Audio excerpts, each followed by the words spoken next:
A very warm welcome to you guys once again on our YouTube platform English with SD Erudition. And आज का जो हमारा poem होने वाला है वो क्लास 9th का the lake isle of Innisfree, जो कि एक बेहद खूबसूरत पोएम है जो कि लिखा गया है विलियम बटलर यीट्स के द्वारा। एंड इस पर्टिकुलर पोएम का जो थीम है वो ये बता रहे हैं, पोएट जो है इसका इस्तेमाल किया जा रहा है कि शहर की भाग दौड़ भरी लाइफ से वो क्या करना चाहते हैं, दूर जाना चाहते हैं। और कहाँ जाना चाहते हैं? तो वो नेचर की शरण में जाना चाहते हैं, नेचर में जाना चाहते हैं जहां पर उन्हें पीस, शांति और सुकून का अनुभव हो सके। ओके, तो चलिए हम स्टार्ट करते हैं पोएम को, जहां हम इसके लाइन बाय लाइन एक्सप्लेनेशन समझेंगे, हर एक वर्ड का मतलब समझेंगे एंड इसके सारे के सारे पोएटिक डिवाइसेस और थीम्स जो है वो भी हम इसमें डिस्कस करेंगे।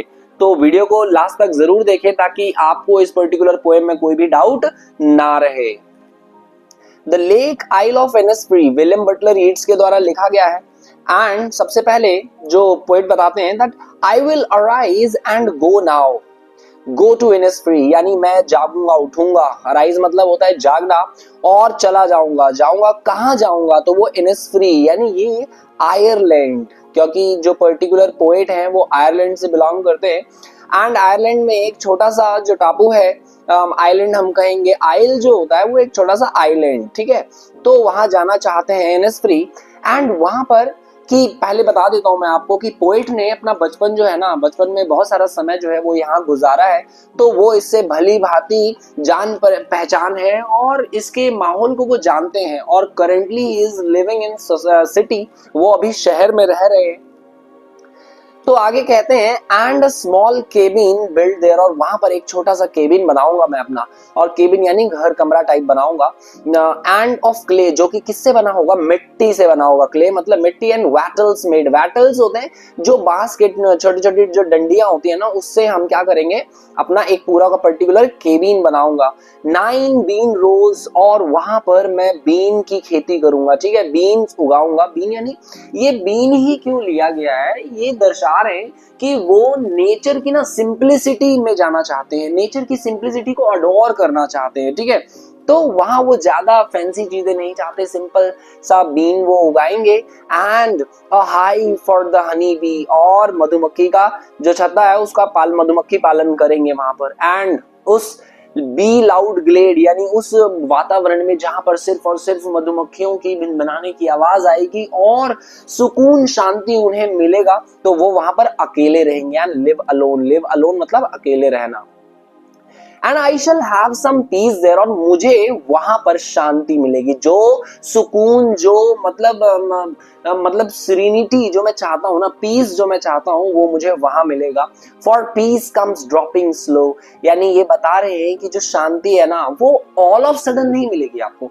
और वहां पर जब हम नेचर में जानते हैं ना, तो वो जब हम नेचर में जाते हैं तो ग्रेजुअली जो ट्रैंक्विलिटी है, पीस जो है ना, वो हमारे पास आती है। शांति का अनुभव हम धीरे धीरे करते हैं। Okay, now next is dropping from the wheels of the morning. ये जो घूंघट है, व्हील्स जो बताया गया, व्हील्स ऑफ द मॉर्निंग, ये दर्शाया गया है कि मिस्टी मॉर्निंग, कि जब सुबह की वो मिस्टी यानी काइंड ऑफ जिसे हम कहते हैं ओस की बूंदे जो होती है, और ओस की जो फुहार होती है, वो वाली सुबह जहां पर क्रिकेट सिंग, जो क्रिकेट है टाइप ऑफ ग्रास होपर होता है जो अर्ली मॉर्निंग में गाते हैं, इनके चर्पिंग की आवाज बहुत ही मधुर आवाज होती है। तो उस पर्टिकुलर मोमेंट को वो जीना चाहते हैं। और जहां की रात जो होगी, जो मिडनाइट इज ऑल ग्लिमर, यानी चमचमाती रात होगी, चांदनी रात होगी, और पूरा का पूरा जो आसमान होगा वो स्टारी होगा, स्टार से भरा हुआ होगा। और नून जो दोपहर की चमचमाती धूप जो थोड़ी पर्पलिश ग्लो कलर की होगी। एंड इवनिंग और जो शाम होगा वो फुल ऑफ लिनेट्स विंग, लिनेट एक पक्षी है जो मतलब शाम में जब घर वापसी जाते हैं तो वो झुंड में जाते हैं और उस पर्टिकुलर सीन को वो एंजॉय करना चाहते हैं, शांति का अनुभव करना चाहते हैं। शहर की भाग दौड़ भरी लाइफ से वो बहुत ज्यादा क्या हो चुके हैं, मतलब परेशान हो चुके हैं। Now he wants to go, वो कहाँ जाना चाहते हैं, वो नेचर की गोद में जाना चाहते हैं, नेचर में जाना चाहते हैं। आई अराइज भी कहते हैं कि मैं उठूंगा और चला जाऊंगा for always night and day, और मेरी पूरी दिन और रात जो होगी ना वो सिर्फ और सिर्फ इनिस्फ्री में बीतेगी। आई हेयर, जहां पर मैं क्या सुन पाऊंगा, वो वाटर लैपिंग, जो पानी की जो छपछपाने की जो आवाज होगी वो मैं सुन पाऊंगा। With low sounds of the shore, नदी के किनारे, नदी यानी काइंड ऑफ झील जो पूरा का पूरा है, उसके किनारे जो पानी के छपछपाने की जो आवाज होगी ना, नदी किनारे जब आती है, उफान जब आता है, तो उसकी आवाज जब वो सुनेंगे तो बेहद खूबसूरत आवाज होगी और मन को मोह लेने वाली आवाज होगी। While I stand, अब ये सारी चीजें वो कहां पर सोचते हैं, तो ये एक पेवमेंट रोडवे पर खड़े होकर सोचते हैं। Right now he is standing on the roadway, वो रोडवे पर खड़े हैं और ये सब सारी चीजें सोच रहे हैं, ठीक है। ऑन द पेवमेंट ग्रे, या कहीं भी किसी पेवमेंट पर जहां पर चलते हैं लोग। I hear it in the deep heart's core, यानी मन में कहीं ना कहीं, दिल दिमाग हर जगह वो उस सुकून को ढूंढ रहे हैं और उन चीजों को इमेजिन कर रहे हैं जो समय उन्होंने बचपन में क्या किया था, गुजारा था। यानी काफी ज्यादा नॉस्टैल्जिक हो गए हैं पोएट, ठीक है। तो इस पर्टिकुलर मोमेंट को वो वापस से क्या करना चाहते हैं, जीना चाहते हैं, और इस शहर की भाग दौड़ भरी लाइफ से वो क्या करना चाहते हैं, दूर जाना चाहते हैं, ठीक है। और कहाँ जाना चाहते हैं, इनिस्फ्री नेचर में जाना चाहते हैं, जहां पर उन्हें सुकून मिलेगा। तो आई होप ये पर्टिकुलर सारे के सारे जो लाइन बाय लाइन एक्सप्लेनेशन था वो समझ में आया हो। Now come to the poetic devices. अब जो है वो हम सारे पोएटिक डिवाइसेस करते हैं।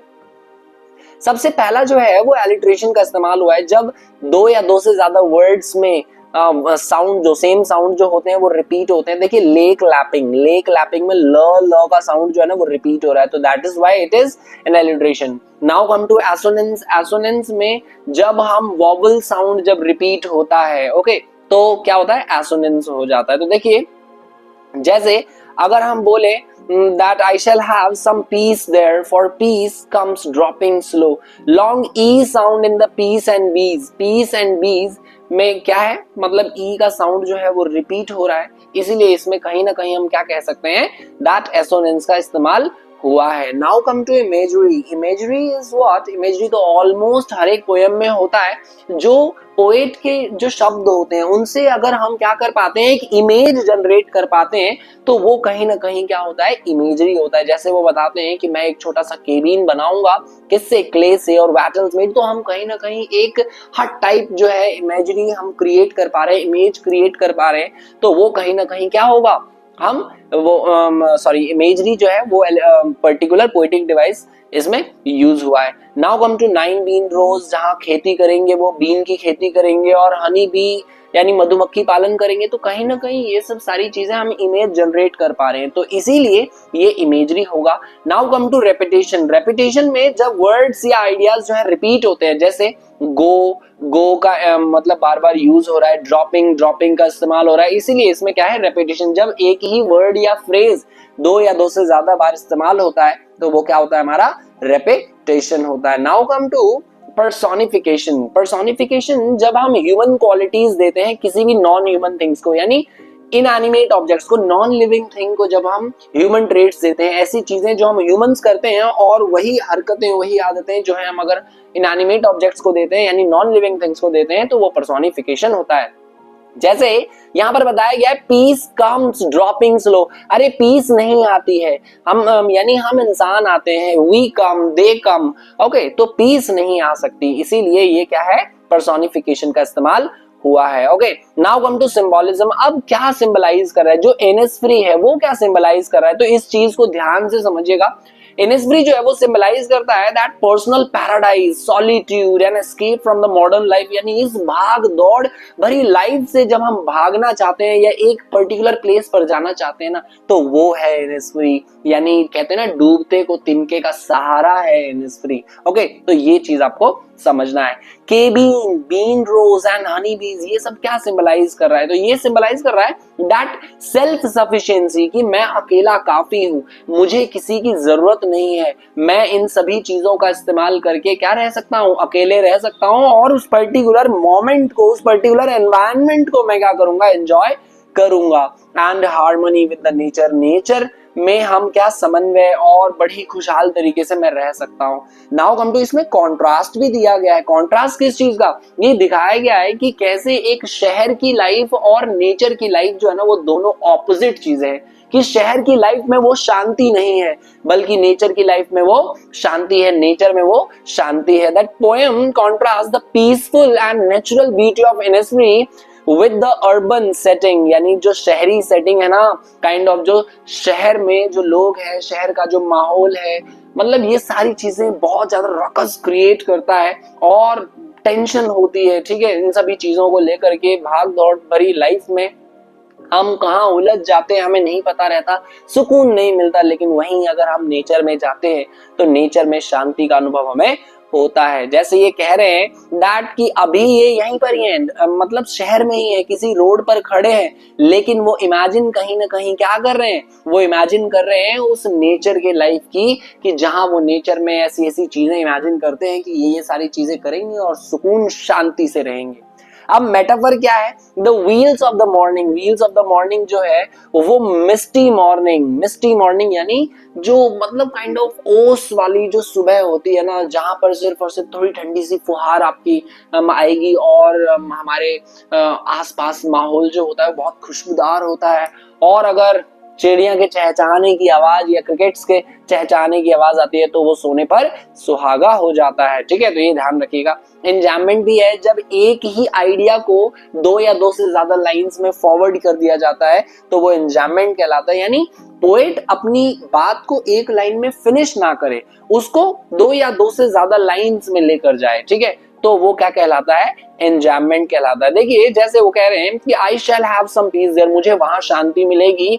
For the peace dropping comes low, और वही बात अब तक खत्म नहीं हुई है। यहाँ पर इनकी बात, यहाँ पर भी इन्होंने वही बात बताई है, dropping from the wheels of the morning, जो शांति मुझे कहाँ मिलेगी? यहाँ मिलेगी, जहां पर वो सुबह जो मिस्टी मॉर्निंग होगी और मतलब चारों तरफ क्रिकेट्स जो है वो चहचहा रहे होंगे, चर्पिंग कर रहे होंगे।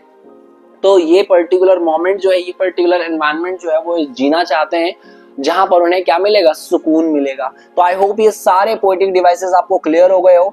अब हम आते हैं इस पर्टिकुलर पोएम के थीम्स पे, तो ध्यान से समझिएगा थीम्स को। तो themes are the escape from urban life, कि मतलब हम जो है ना वो शहरी लाइफ से क्या करना चाहते हैं? भागना चाहते हैं, बचना चाहते हैं, बच निकलना चाहते हैं इस मॉडर्न बिजी सिटी लाइफ से। और कहाँ जाना चाहते हैं? एक पीसफुल रूरल लाइफ में जाना चाहते हैं, जहां पर हमारे दिमाग को हमें शांति मिले और हम सुकून से रह पाएं। ठीक है, now come to the nature. Second one is nature as a source of peace and solitude. इस पर्टिकुलर पोएम में दिखाया गया है कि कैसे नेचर जो है ना वो शांति और एकांत का क्या है, मतलब एक सोर्स है, अकेलेपन का सोर्स है। जब हम अकेलापन ढूंढते हैं, जब हम एक कॉर्नर ढूंढते हैं कि मेरे को ना बस एक जगह मिल जाए और कोई भी ना हो डिस्टर्ब करने वाला, परेशान करने वाला, कोई तंग करने वाला ना हो, तो नेचर से बेहतर जगह नहीं होती, जैसा इस पर्टिकुलर पोएम में दर्शाया गया है। Nature is portrayed as nurturing and peaceful. ये क्या है? नर्चरिंग एंड पीसफुल है। यहाँ पर हम क्या कर सकते हैं? अपने आप को नर्चर कर सकते हैं, देखभाल कर सकते हैं, अपना भरण पोषण कर सकते हैं, और साथ ही साथ आप अपनी लाइफ को शांति से क्या कर सकते हैं? जी सकते हैं। The speaker imagines living in solitude. जो स्पीकर हैं वो इमेजिन करते हैं कि वो अकेले में रहेंगे और उन्हें कोई परेशान करने वाला नहीं होगा, जहां पर उन्हें शहर की भाग दौड़ भरी लाइफ नहीं झेलनी पड़ेगी और किसी भी चुनौती का सामना नहीं करना पड़ेगा। आइडियलिज्म वर्सेस रियलिटी, यानी पोएट जो है ना वो काइंड ऑफ सोच तो रहे हैं कि वो ऐसा करेंगे वैसा करेंगे, लेकिन व्हाट इज रियलिटी? रियलिटी में वो कहाँ है? उस रियलिटी में वो अपने उस ड्रीम से बहुत ज्यादा दूर है। ठीक है, he is physically distant from this dream. वो उस ड्रीम से फिजिकली बहुत ज्यादा क्या है? दूर है। तो ये चीज दर्शा रहा है कि आइडियलिज्म और रियलिटी में बहुत ज्यादा डिफरेंस है। आप चीजों को रोमांटिसाइज तो कर सकते हो, आप चीजों के बारे में अच्छा अच्छा सोच तो सकते हो, लेकिन वो चीजें एक्चुअल में हो रही है क्या? ठीक है, तो ये पर्टिकुलर पोएम में दर्शाया जा रहा है, जहां पर वो खड़े तो हैं शहर के एक छोटे से, मतलब सड़क के एक छोटे से भाग पर खड़े तो हैं, लेकिन वो सोच क्या रहे हैं कि वो जंगल में है, इनिस्फ्री में है, और वहां पर वो क्या क्या कर रहे हैं। ठीक है, now come to longing and nostalgia. Longing मतलब किसी चीज की चाह होना, और नॉस्टैल्जिया जब हम पास्ट इवेंट को याद करते हैं, जैसे पोएट अपने बचपन के दिनों को याद करते हैं जब वो इनिस्फ्री में रहा करते थे, एंड नाउ अब उसे कंपैरिजन करते हैं कि क्या मतलब वो भी क्या दिन थे जहां पर वो सुकून से रहते थे, और आज शहर की लाइफ को वो बहुत ज्यादा क्या करते हैं, कोसते हैं, मतलब अच्छा नहीं बताते हैं, ठीक है, कि बहुत ज्यादा क्या है कि हार्श है शहरी लाइफ जो है, सिटी लाइफ, अर्बन लाइफ जो है बहुत ज्यादा हार्श है, और इतना ज्यादा पीस नहीं है, यहाँ पर शांति नहीं है। लॉन्गिंग, इच्छा जाहिर करते हैं कहाँ जाने की इनिस्फ्री में, ठीक है। And now come to the spiritual fulfillment and inner peace. Poem ये बताता है that true peace is found within, यानी हमें जो शांति मिलती है ना वो हमें हमारे अंदर मिलती है, हमें खुद खोजने से मिलती है। that कि अगर हम अपनी कंपनी को एंजॉय करते हैं तो शांति तो मिलेगी, लेकिन जब हम खुद पर फोकस ना करके दूसरों पर फोकस करते हैं, चैलेंजेस पर फोकस करते हैं, हमारे सामने आने वाले ऑब्स्टेकल्स पर फोकस करते हैं, तो कहीं ना कहीं हमारे अंदर का जो पीस है ना वो क्या हो जाता है, बिल्कुल खत्म हो जाता है। तो उस चीज को जब हम स्पिरिचुअलिटी से जोड़ते हैं, मेडिटेशन से जोड़ते हैं, तो कहीं ना कहीं वो क्या होता है, एक सोर्स ऑफ इनर काम, यानी कामनेस का सोर्स होता है, शांति का सोर्स होता है। Now the power of imagination is something that though the speaker remains in the city, हालांकि जो स्पीकर है यानी जो पोएट है वो शहर में है, लेकिन फिर भी वो मेंटली बच चुके हैं। मेंटली कहाँ है वो, इनिस्फ्री में, जहां वो बहुत ही सुखद शांति का